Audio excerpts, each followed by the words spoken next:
तड़पती रूह। एक अनहोनी और असाधारण घटना। किसी गांव में एक पठान और उसका हंसता खेलता परिवार रहा करता था। भेड़ बकरियां चराकर अपना और अपने परिवार का गुजारा जैसे तैसे कर लेता था, मगर उसका मुख्य व्यवसाय खेती था। इसके लिए समय पे बुवाई करना और खाद बीज डालना जरूरी है, और इससे भी ज्यादा महत्वपूर्ण बात बारिश का सही मात्रा में होना भी। कम और अधिक वर्षा दोनों ही फसलें बर्बाद कर देती है। 2-3 सालों तक उसको कम और उससे भी कम आमदनी हुई। इस कारण वो समय बुवाई भी नहीं कर सका। उसकी किस्मत ने उसको धोखा दिया।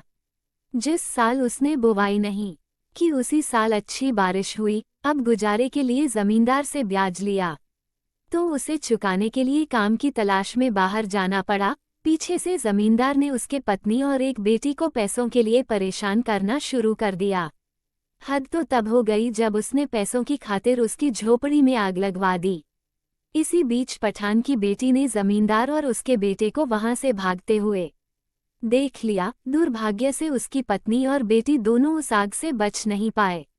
इधर पठान आया तो अब यहाँ उसके लिए कुछ नहीं बचा था। उसने हादसे का कारण जानने की कोशिश भी की, पर कुछ भी पता नहीं चल सका। पठान की हालत पागलों जैसी हो गई और वो जंगलों और पहाड़ों में भटकता रहता। एक दिन तंग आकर उसने आत्मदाह करने की सोच ली और दरिया के पास चला गया और अल्लाह की आखिरी इबादत में जुट गया। जैसे ही इबादत खत्म हुई तभी वहां से एक फकीर बाबा अल्लाह हूँ करते हुए जा रहे थे। वो उस पठान के पास आए और बोले, बेटा मैं जानता हूँ किस्मत ने तुम्हारे साथ बड़ा बेरहम मजाक किया है, लेकिन बेटा कुदरत के आगे किसकी चली है। बेटा तुम जो करने जा रहे हो वो अल्लाह की नज़रों में गुनाह है।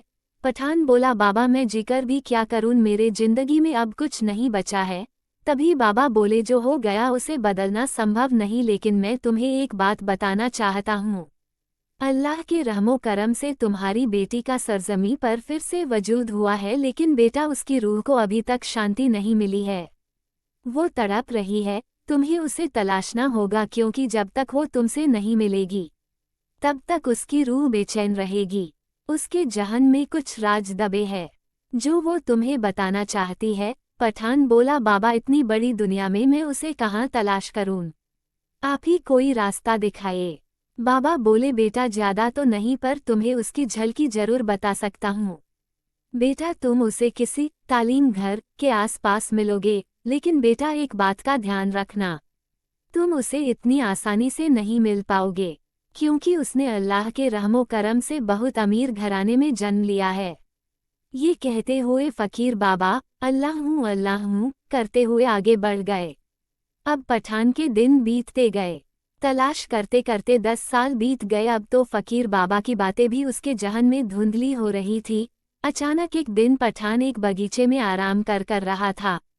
तभी कहीं आसपास की स्कूल में छुट्टी की घंटी बज गई। तभी पठान की नज़र एक 11 साल की बच्ची पर पड़ी जो हूबहू उसकी बेटी से मिलती थी। अब पठान को बाबा की कही हुई सारी बातें ताज़ा होने लगी। फिर थोड़ी देर में उस बच्ची के माता पिता उसको लेने आ गए और वो उनके साथ कार में चली गई। पठान रोज उस बच्ची को झाड़ियों के पीछे से देखता और उसमें अपने बच्ची को खोजने की कोशिश करता। एक दिन उस बच्ची की माँ ने पठान को देख लिया और वो पठान पर ध्यान देने लगी। उसे लगने लगा कि पठान उसकी बच्ची को बड़ा अजीब नज़रों से देख रहा था। वो बच्ची को लेकर चिंतित होने लगी। एक दिन उस बच्ची की माँ को आने में थोड़ी देर हो गई, तो पठान ने उस बच्ची को पास बुलाया और स्नेह से उसके सिर पर फेरा और कुछ चीजें खाने के लिए दी। बच्ची खुश हो गई। उसकी हंसी में पठान ने अपनी बच्ची को देख लिया था। अब वो वहां से चला गया। जब उसकी माँ आई तो उसने इन खाने की चीजों के बारे में पूछा, तो बच्ची ने एक अंकल ने दी बताया। तो उसकी माँ ने हिदायत दी कि अनजाने लोगों से कोई चीज़ नहीं लेते। तो बच्ची ने कहा, पता नहीं माँ, पर मुझे वो अनजाने बिल्कुल नहीं लगे। तो माँ ने डांटते हुए बच्ची को चुप करा दिया। एक दिन उस बच्ची के माँ पिता को आने में बहुत ज़्यादा देर हो गई, तो पठान ने उस बच्ची को घर पहुंचा दिया। इधर उसके माँ पिता उसको वहां नहीं पाकर परेशान होने लगे। घर आने पर नौकर से पता चला कि कोई उसे घर पहुंचा गया है। अब पठान उस बच्ची के बंगले के आसपास उसे छुप छुप के निहारा करता था।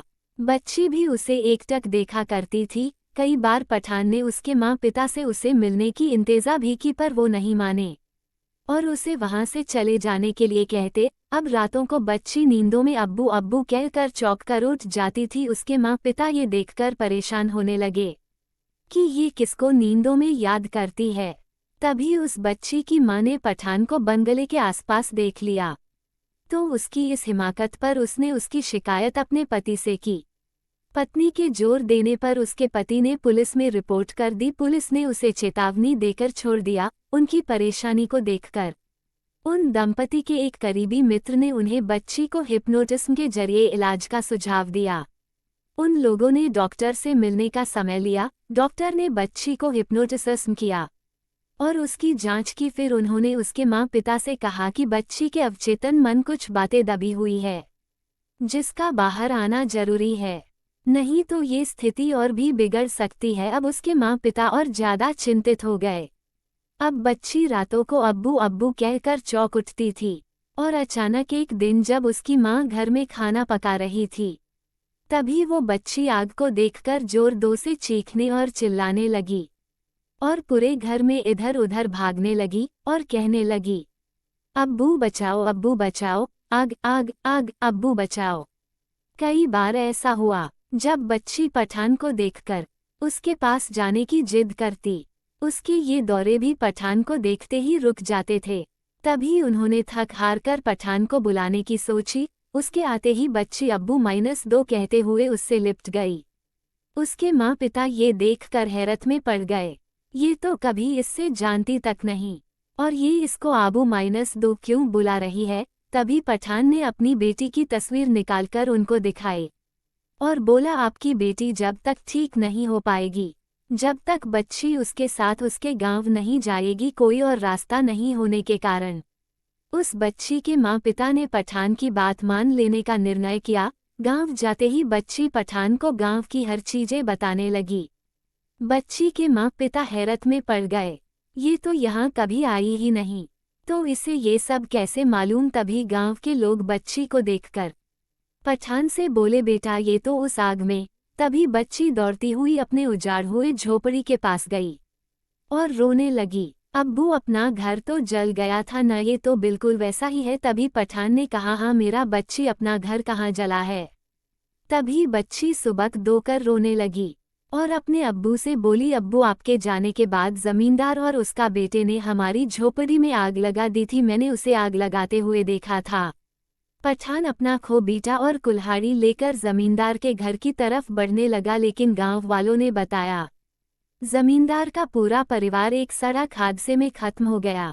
इधर वो बच्ची थोड़ी देर बाद फिर रोने लगी और बेहोश हो गई। वो अपनी अवचेतन मन की अवस्था से बाहर आ गई और पठान को पहचाने से इनकार करने लगी, क्योंकि अब इस जिंदगी में वो पठान से कभी मिली ही नहीं थी और अपने असली माँ पिता के पास चली गई। तो दोस्तों, इस तरह एक तड़पती रूह को सुकून मिला।